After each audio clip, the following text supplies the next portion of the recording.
अम्बे दुर्गा, जो हमारी वीडियो देख रहे हैं, उनके घर में सदैव अपना स्थान बनाए रखना, उनकी खाली झोली खुशियों से भर देना। जय माता दी जरूर लिखें दोस्तों। शारदीय नवरात्रों में अगर व्रत में खाली ये एक चीज, तो समझो भैया, आपका व्रत टूटने से कोई नहीं रोक सकता। माँ दुर्गा, माँ वैष्णो क्रोधित हो जाती हैं। नवरात्रि के व्रत में भूल कर भी इस फल का जूस तो कभी मत पीना। और 3 ऐसी सब्जियां हैं जो व्रत में तो कभी नहीं खाई जाती। आइए जाने क्या खाएं क्या ना खाएं। 2025 में कब है नवरात्रि? आइए माँ का जयकारा लगाते हुए शुरू करते हैं। दोस्तों, नवरात्रि का विशेष पर्व नवरात्रे हैं, यानी नवरात्रि। आपको बता दें, नवरात्रि के पूरे 9 दिन सपनों की दुनिया की तरह होते हैं। गंगा सागर से भी पवित्र होते हैं। गंगा सागर की हर एक बूंद की तरह पवित्र माने जाते हैं। ये शुभ 9 दिन भक्तों के जीवन में विशेष फल की सौगात लेकर आते हैं।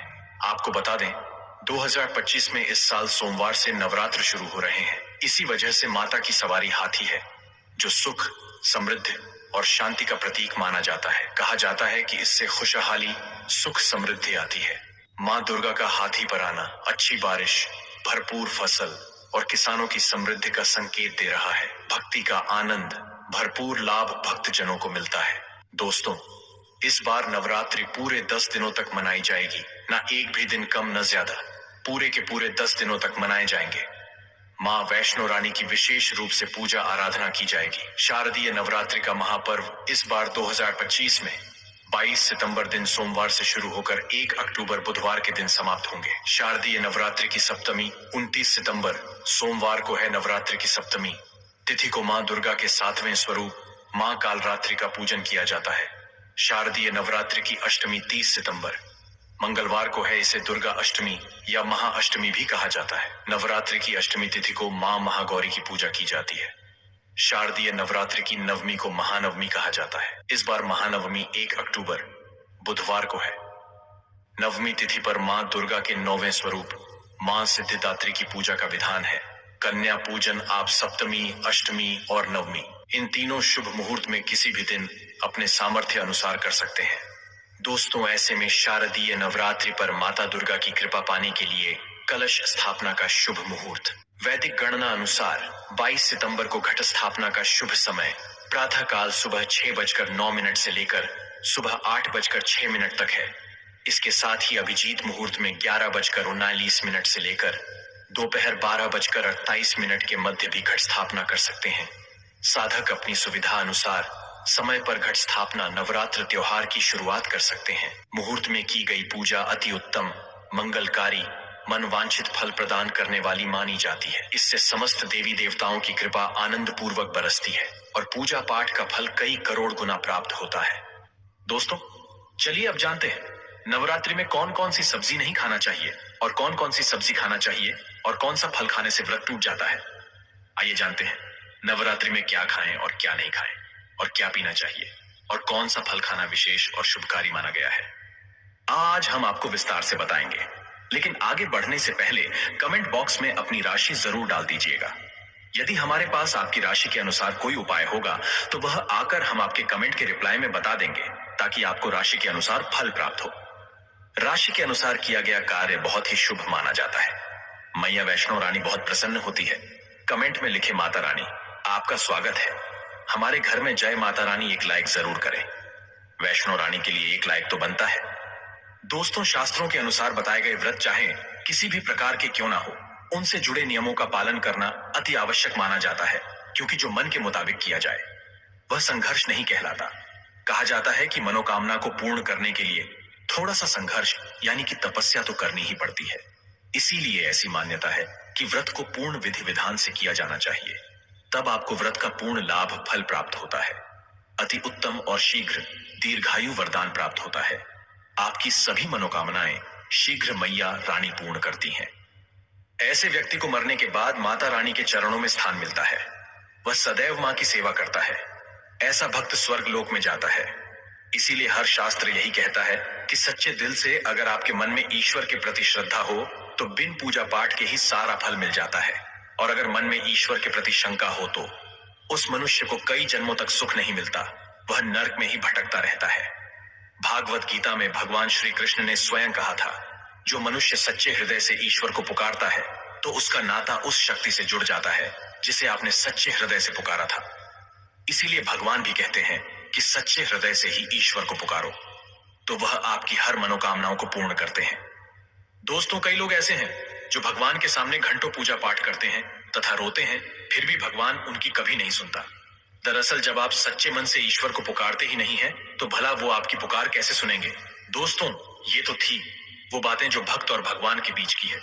अब हम जानते हैं नवरात्रों के दौरान क्या नहीं खाना चाहिए और क्या नहीं पीना चाहिए, और कौन सा फल खाने से व्रत संपूर्ण और सफल हो जाता है। दोस्तों, हमारे चैनल को सब्सक्राइब जरूर करें और इस बेल आइकॉन को दबाना ना भूलें। तो आइए शुरू करते हैं।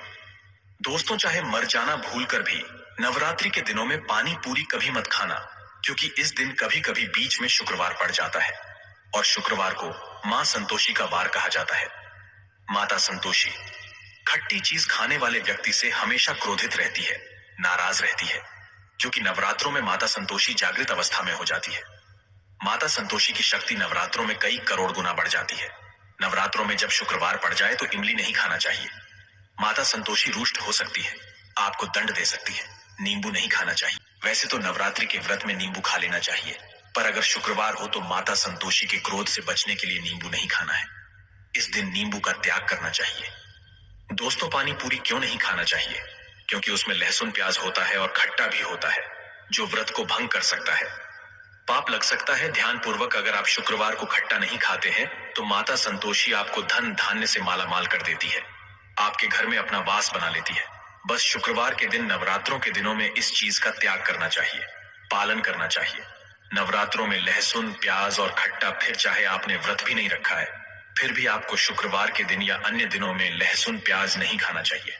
लेकिन हाँ, पानी पूरी आप खा सकते हैं, वो भी जब नवरात्रि समाप्त हो जाए। दोस्तों, नवरात्रि के दिन सेब जरूर खाना चाहिए। शास्त्रों में बताया जाता है कि भगवान के भोग में सेब आदि जरूर अर्पित किया जाता है। अगर आपका व्रत है तो आपको सेब जरूर खाना चाहिए। केला, पपीता, तरबूज और मीठे अंगूर जरूर खाना चाहिए। इन फलों से व्रतधारी को शक्ति मिलती है और व्रत संपूर्ण हो जाता है। शास्त्रों में बताया जाता है कि नवरात्रों के दिनों में सीताफल जरूर खाना चाहिए।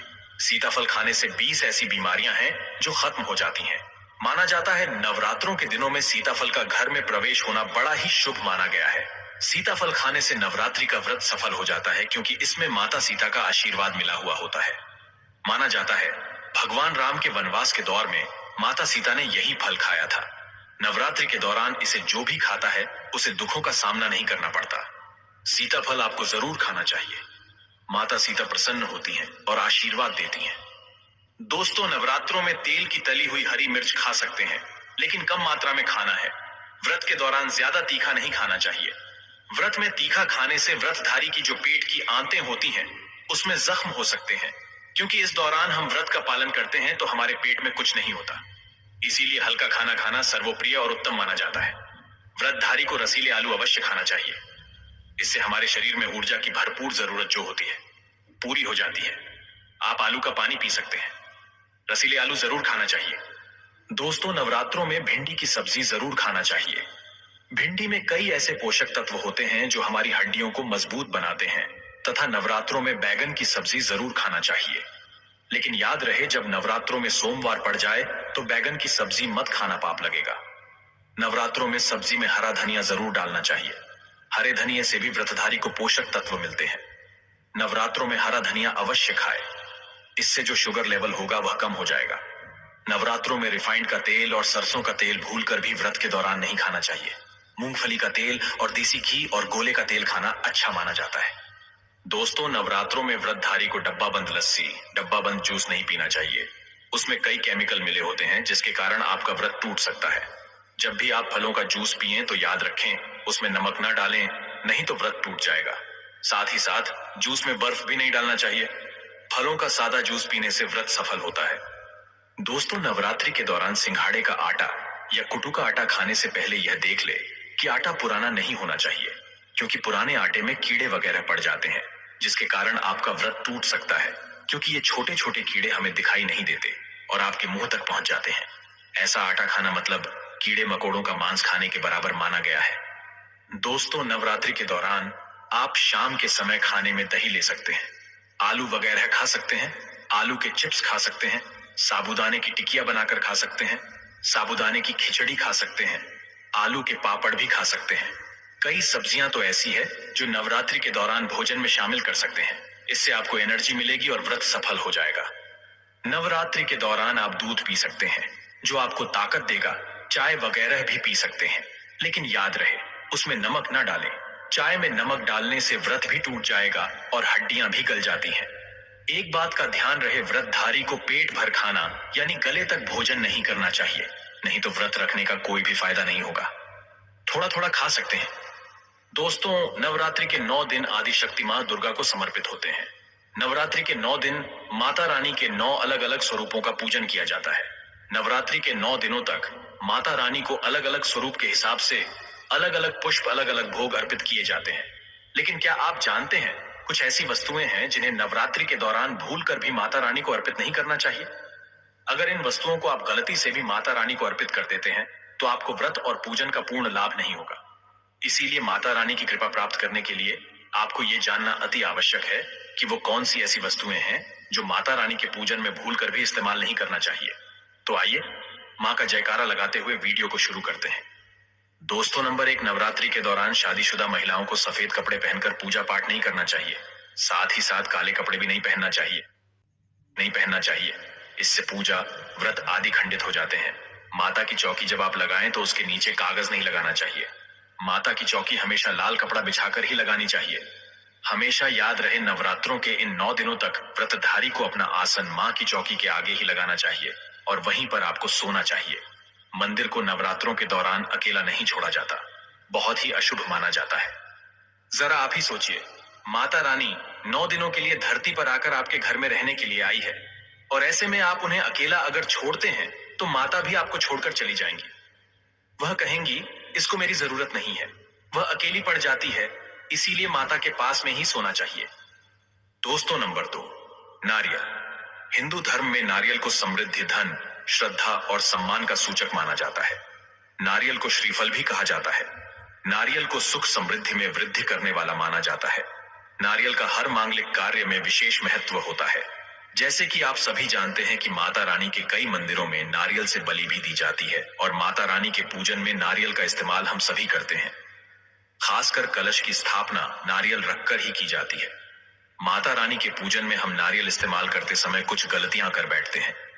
दोस्तों, नारियल कई प्रकार के होते हैं, एक हरा, दूसरा सूखा, जिसके अंदर पानी होता है। जिस नारियल के अंदर पानी होता है, माता रानी के पूजन में सदैव पानी वाला और जटा वाला नारियल ही इस्तेमाल करें। नारियल पूर्ण होना चाहिए। नारियल चटका हुआ या टूटा हुआ नहीं होना चाहिए, क्योंकि साबुत नारियल ही पूर्ण और पवित्रता का प्रतीक होता है। साबुत नारियल ही सुख समृद्धि का प्रतीक होता है। साबुत नारियल को ही श्रीफल यानी कि मां लक्ष्मी का फल कहा जाता है। नवरात्रि में माता रानी के कलश की स्थापना करते समय जटा वाला यानी पानी वाला नारियल ही कलश पर स्थापित करना चाहिए। साथ ही यह ध्यान रखना चाहिए कि नारियल को सदैव कलश के ऊपर लेटा कर रखना चाहिए। घट स्थापना करते समय कभी भी नारियल को खड़ा करके नहीं रखा जाता। नारियल को सदैव लेटाकर कलश के ऊपर रखा जाता है। साथ ही नारियल को स्थापित करने से पहले आप नारियल को लाल कपड़े में लपेटकर उस पर और फिर लाल चुनरी उड़ाकर आप नारियल को कलश के ऊपर स्थापित करें। शास्त्रों के अनुसार कलश के ऊपर जब सही तरीके से नारियल रखा जाता है और सही प्रकार का नारियल रखा जाता है, तभी ही व्रत और पूजन का पूर्ण फल प्राप्त होता है। यह भी ध्यान रहे कि महिलाएं माता रानी को नारियल अर्पित तो कर सकती हैं, लेकिन कभी भी माता रानी के सामने नारियल को भूलकर भी ना तोड़े, क्योंकि नारियल बीज रूप होता है और स्त्रियां बीज रूप से ही शिशु को जन्म देती हैं। इसीलिए कभी भी महिलाओं को नारियल नहीं तोड़ना चाहिए। दोस्तों, नंबर 3, लौंग। लौंग हम सभी माता रानी के पूजन में इस्तेमाल करते हैं, लेकिन लौंग का इस्तेमाल करते समय एक बहुत बड़ी गलती कर बैठते हैं। हमेशा ध्यान रखना चाहिए कि माता रानी को सदैव फूल वाली लौंग ही अर्पित करना चाहिए। जिस लौंग के ऊपर फूल नहीं होता या फिर जिस लौंग के पीछे लकड़ी की डंडी नहीं होती, उसको आप माता रानी के पूजन में भूलकर भी इस्तेमाल न करें। फूल वाले लौंगों को ही पूर्ण माना जाता है और माता रानी की पूजन में कोई भी अपूर्ण वस्तु, कोई भी खराब वस्तु या टूटे हुए अक्षत इस्तेमाल नहीं करना चाहिए। इसीलिए सदैव माता रानी के पूजन में फूल वाली लौंग का ही इस्तेमाल करें। दोस्तों, नंबर 4, तुलसी के पत्ते अर्पित नहीं करने चाहिए। मां दुर्गा के पूजन में तुलसी पत्र का इस्तेमाल करना वर्जित माना जाता है। तुलसी पत्र के अलावा आंवला भी माता रानी को अर्पित नहीं करना चाहिए और दुर्वा भी माता रानी को अर्पित नहीं करना चाहिए। दुर्बा भगवान श्री गणेश को अति प्रिय है। नवरात्रि में आप भगवान गणेश को दुर्बा अर्पित कर सकते हैं। भगवान विष्णु जी को तुलसी के पत्ते अवश्य अर्पित कर सकते हैं, लेकिन माता रानी को भूलकर भी तुलसी के पत्ते या दुर्बा अर्पित ना करें। माता रानी को सफेद फूल भी अर्पित ना करें। माता रानी को सदैव लाल रंग के फूल अर्पित करने चाहिए। लाल रंग के फूल माता रानी को अति प्रिय है। खासकर माता को गुड़हल और कमल के फूल अति प्रिय है। शास्त्रों में बताया जाता है कि घर में माता रानी की 2 या 3 मूर्तियां या फोटो नहीं होने चाहिए। इस बात का भी आप विशेष ध्यान रखें कि माता रानी के पूजन में कोई भी खंडित चीज इस्तेमाल ना करें, जैसे कि चटका हुआ या टूटा हुआ दीपक या फिर चटका हुआ कोई बर्तन। साथ ही ये भी ध्यान रहे कि लोहे की और प्लास्टिक के बर्तन आप माता रानी के पूजन में इस्तेमाल ना करें, क्योंकि प्लास्टिक के चाइनीज बर्तन हड्डियों के पाउडर से मिलकर बनते हैं। ऐसा ना करें। ऐसे बर्तनों को माता रानी के पूजन से सदैव दूर रखें। माता रानी को जो पुष्प अर्पित कर रहे हैं उन्हें सूंघे नहीं। सूंघे हुए फूल या गिरे हुए फूल या फिर मुरझाए हुए फूल माता को अर्पित ना करें। दोस्तों, कमेंट बॉक्स में लिखे जय माता दी जानकारी पसंद आए तो एक लाइक तो बनता है। आपका एक लाइक हमारे लिए बहुत ही कीमती है। मैया रानी के लिए एक लाइक तो बनता ही है।